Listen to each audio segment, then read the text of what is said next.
بسم اللہ الرحمن الرحیم نحمده ونصلی علی رسولہ الکریم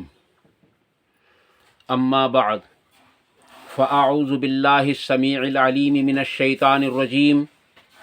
بسم اللہ الرحمن الرحیم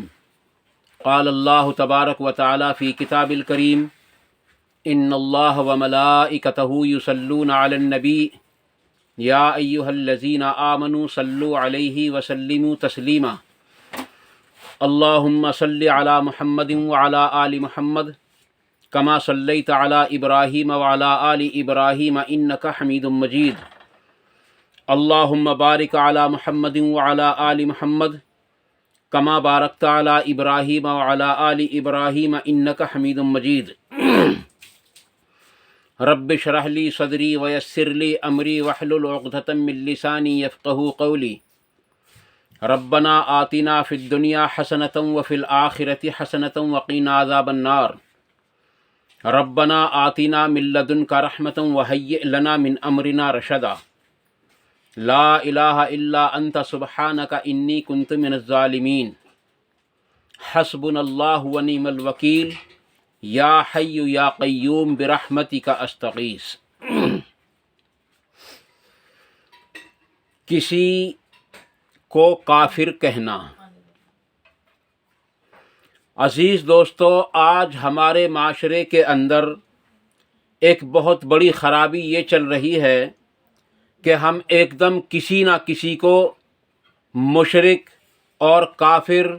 اور گستاخ رسول اور اس طرح کے نہ جانے کیا کیا اپنے ایمان والے بھائیوں کے لیے استعمال کرتے ہیں۔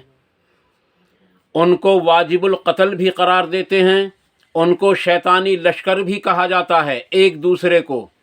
اور ایک دوسرے کو کہا جاتا ہے کہ ایک کی تلوار دوسرے پر، یہ کتابوں کے نام بھی رکھے جاتے ہیں۔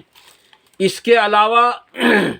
اس طرح کے الفاظات سے نوازا جاتا ہے ایک دوسرے کو، کوئی کسی کو وہابی کہتا ہے، کوئی کسی کو کچھ کہتا ہے، کوئی کسی کو کچھ کہتا ہے۔ سب کا مطلب ایک ہی ہے، اگر اس پر غور کیا جائے سب کا مطلب یہی ہے کہ وہ خارج اسلام ہیں، اور آپ جانتے ہیں کہ جو لوگ خارج اسلام ہیں وہ کہاں جاتے ہیں۔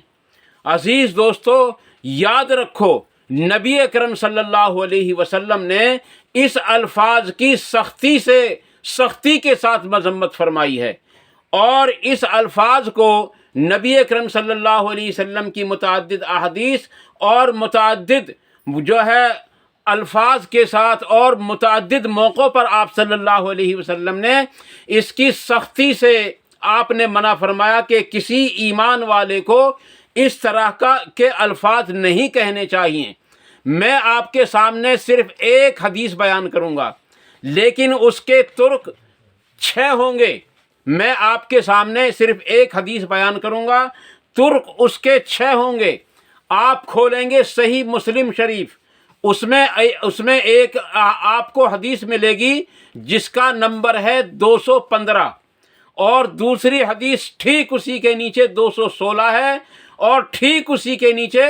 217 نمبر حدیث ہے، جو ہیں الگ الگ راویوں سے منقول۔ پہلی حدیث جو 215 ہے وہ نافع ابن عمر رضی اللہ عنہ سے، اور دوسری جو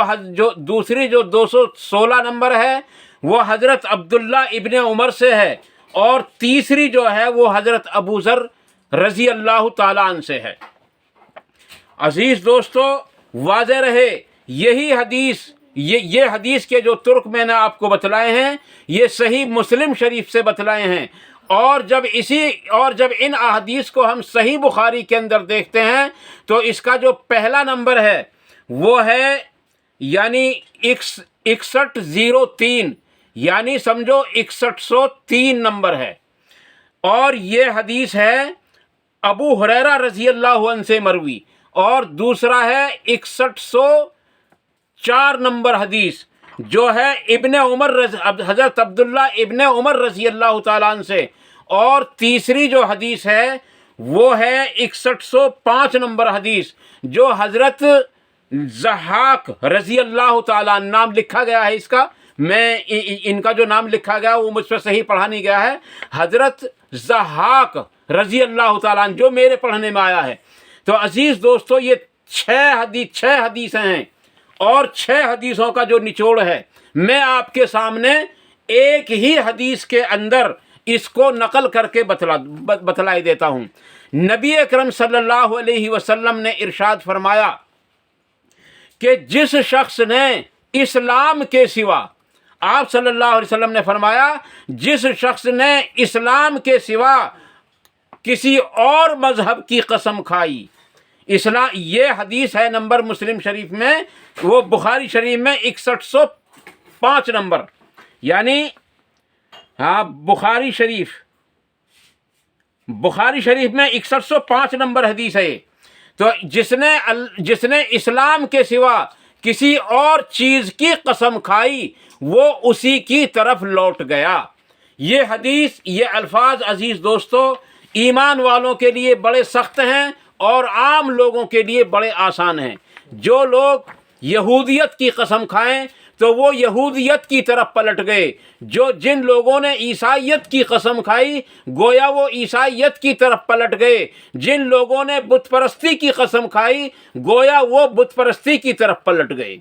اس سے یہ پتہ چلا کہ ہمیں اسلام کے سوا کسی اور چیز کی جس نے بھی قسم کھا لی وہ اسی مذہب کے اندر اس کا جو ہے داخلہ ہو گیا۔ اس حدیث کا جو مطلب میں نے نکالا ہے وہ یہی مطلب نکلتا ہے۔ اس لیے عزیز دوستو، اسلام کے سوا کسی اور چیز کی قسم کھانا یہ سخت مذمت کی ہے نبی اکرم صلی اللہ علیہ وسلم نے۔ اور دوسرے فرمایا آپ صلی اللہ علیہ وسلم نے کہ اگر کسی نے، کہ جس شخص نے خودکشی کر لی تو جہنم کے اندر جب وہ چلا جائے گا وہ اسی چیز سے اپنے آپ کو سزا دیتا رہے گا، یعنی کوشش کرتا رہے گا کہ میں اس سے اپنے آپ کو خودکشی کرتا رہوں۔ اس لیے عزیز دوستو، نبی اکرم صلی اللہ علیہ وسلم نے کبھی بھی خودکشی کرنے والے کی جنازے کی نماز نہیں پڑھائی۔ اور ایک بات اور واضح رہے، جو شخص چوری کر لے توبہ کا موقع مل جاتا ہے، جو شخص زنا کر لے توبہ کا موقع مل جاتا ہے، جو شخص جھوٹ بول دے اس کو بھی توبہ کا موقع مل جاتا ہے، جو شخص جو ہے جوا کھیل لے اس کو بھی توبہ کا موقع مل جاتا ہے، اور جو شخص شراب پی لے اس کو بھی توبہ کا موقع کبھی نہ کبھی مل جاتا ہے۔ بہرحال دنیا کے اندر جتنے بڑے بڑے گناہ ہیں وہ تقریباً 7 ہیں، یا 7 سے زائد 70 ہیں، یا 700 تک بھی ان کی تعداد پہنچ جاتی ہے۔ بہرحال جتنے بھی بڑے بڑے گناہ ہیں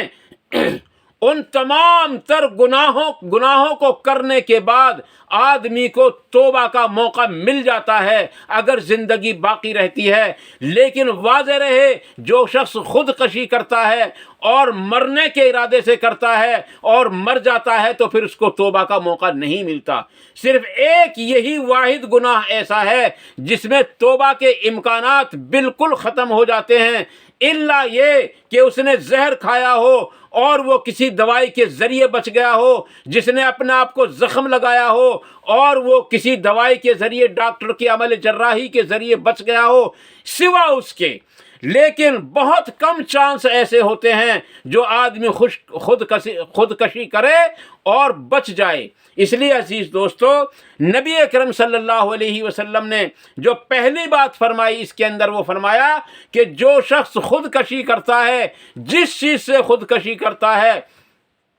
جہنم کے اندر وہی چیز اس کو دے دی جائے گی اور اسی سے اپنے آپ کو وہ ہلاک کرنے کی کوشش کرتا رہے گا، اپنے آپ کو زخمی کرتا رہے گا یا پہاڑ پر سے گراتا رہے گا، یعنی کہ اسی سے اپنے آپ کو ہلاکت میں ڈالتا رہے گا۔ یہ سب سے سخت بات ہے۔ تیسری چیز جو اللہ کے نبی صلی اللہ علیہ وسلم نے فرمائی، یعنی سب سے پہلے اسلام کے سوا کسی اور کی قسم کھائی تو وہ اسی مذہب کی طرف لوٹ گیا، اور جس نے خودکشی کر لی وہ جہنم کے اندر اسی کے ذریعے اپنے آپ کو ہلاکت میں ڈالتا رہے گا۔ اور تیسری چیز آپ صلی اللہ علیہ وسلم نے فرمایا کہ اگر کسی مسلم پر کفر کا فتویٰ کسی نے لگا دیا، جیسا کہ اس ویڈیو کا موضوع ہے، جس نے کسی ایمان والے پر کفر کا فتویٰ لگایا، شرک کا فتویٰ لگایا، تو اللہ کے نبی صلی اللہ علیہ وسلم نے ارشاد فرمایا گویا اس نے اس کو قتل کر دیا۔ اور انہی احادیث کے اندر جو میں نے نمبر آپ کو بتائیں، انہی نمبروں میں آپ جب دیکھیں گے تو نبی اکرم صلی اللہ علیہ وسلم کے کئی ایک ارشادات ایسے بھی ملیں گے۔ میں کوشش کرتا ہوں آپ کو بتانے کی۔ مسلم شریف کے اندر حدیث نمبر ہے، یعنی بخاری شریف کے اندر حدیث نمبر ہے 6103 نمبر۔ اس میں آپ کا فرمان ملے گا کہ آپ صلی اللہ علیہ وسلم نے ارشاد فرمایا جو شخص کسی کو کافر کہے، مشرک کہے، ان دونوں میں سے ایک کافر یا مشرک ہو جاتا ہے۔ کیوں؟ اس کی وجہ یا تو اس کے اندر کفر و شرک موجود ہو جس کو کہا گیا ہے، اور اگر اس کے اندر کفر و شرک موجود نہ ہو تو واضح رہے وہ اس کی طرف لوٹ جاتا ہے۔ اسی طریقے سے اگر کوئی شخص کسی کو اللہ کا دشمن کہے اور وہ اللہ کا دشمن نہ ہو تو واضح رہے جس نے دوسرے کو کہا ہے خود وہی اللہ کا دشمن ہو جاتا ہے۔ یہ الفاظ بھی انہی احادیث کے اندر آپ کو مل جائیں گے انشاءاللہ تعالی۔ اس لیے عزیز دوستو، اپنے آپ کو ان الفاظ سے بچانے کی کوشش کرو۔ کسی کو غیر ایمان والا، کسی کو مشرک، کسی کو مرتد نہ کہو اللہ کے واسطے۔ ان الفاظ کو اور یہ صرف عوام ہی کے اندر نہیں، بڑے بڑے علماء کے اندر ایک دوسرے کے عالموں کے لیے اس طرح کے الفاظ جو ہے استعمال کرتے ہیں۔ اس لیے عزیز دوستو، ہم سب کو ان تمام برائیوں سے بچنے کی کوشش کرنا نہایت ہی ضروری ہے۔ اگر ہم ان چیزوں سے بچیں گے تو ہمارے لیے کامیابی ہے، اور اگر ہم ان چیزوں سے نہ بچیں گے تو ہرگز ہمارے لیے کامیابی نہیں ہو سکتی۔ اللہ تعالیٰ مجھے اور آپ کو ان مختصر سی باتوں پر عمل کرنے کی توفیق عطا فرما دے، اور جو جذبات میں بات غلط نکل گئی ہو اللہ تعالیٰ اس سے ہم سب کو معاف فرمائے، ہمارے دلوں سے اس کو دھو کر نکال دے، اور ہم سے اس کو درگزر فرما دے ہم سے، اور جو حق بات نکلی ہوں حق بات کہنے کی بھی توفیق عطا فرمائے، حق بات سننے کی بھی توفیق عطا فرمائے، اور اس پر عمل کرنے کی بھی توفیق عطا فرمائے۔ وآخر دعوانا ان الحمدللہ رب العالمین۔ سبحان ربک رب العزت عما یصفون وسلام علی المرسلین والحمد للہ رب العالمین۔ والسلام علیکم ورحمۃ اللہ تبارک و تعالی وبرکاتہ۔